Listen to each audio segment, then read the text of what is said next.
And Charles Krauthammer now joins us. He has that brand new book. This book is Things That Matter. It's selling like hotcakes. And Charles, I know you have a thought about Duck Dynasty because just about everybody across the nation does. So your thought on this Duck Dynasty controversy? Well, look, I don't think it's a First Amendment issue. The First Amendment is to protect you against the government intrusion on speech, and the government's not involved here. This is an issue that we perennially have. What are the limits of speech that we police ourselves through boycotts, ostracism, or firing? I mean, in terms of just the law, of course, any organization can let anyone go over anything that person says. The issue here is, was this over the line? And I think if you're doing a reality show where the essence of the show is to show these, shall we say, unusual people who are extremely popular because of their unusual mountain man style, lifestyle, speech, and all that, then you shouldn't be shocked that you're going to hear something like this. So I think it's a huge overreaction everywhere. I think people ought to live, the essence of a tolerant society is that you tolerate indiscretions and lack of tact, and you don't lose your job or your show or whatever over that kind of thing. All right, one quick question about your op-ed today, the story of the year. What's the story of the year, Charles? Story of the year is how the country, the nation, is beginning to understand the degree to which Obamacare is a revolution in medicine.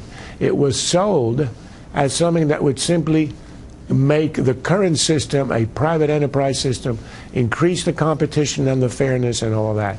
In fact, as we learn every day, as the Washington administration changed the rules, order the insurers around, treat them as if they're wholly owned subsidiaries, this is a federal takeover of a sixth of the U.S. economy, which was what conservatives had been arguing from the very beginning, because it was obvious it was the essence of Obamacare. And now as it begins to be implemented, everyone is able to see it, and that's the reason that there is such a tremendous reaction against it in public opinion, and I don't see that stopping. Well, you know what I think is sort of interesting in terms of the biggest story of the year. I think one of the biggest stories of the year is the fact that the media is suddenly now so surprised, where if it had done its homework to begin with, it wouldn't be particularly surprised because there's nothing really new in the story except that the website was a flub. I agree with you entirely. All of the essential elements that everybody is shocked about, the cancellation of the millions of plans held privately, that was all in the bill. And it was, a lot of it was actually predicted in the regulations.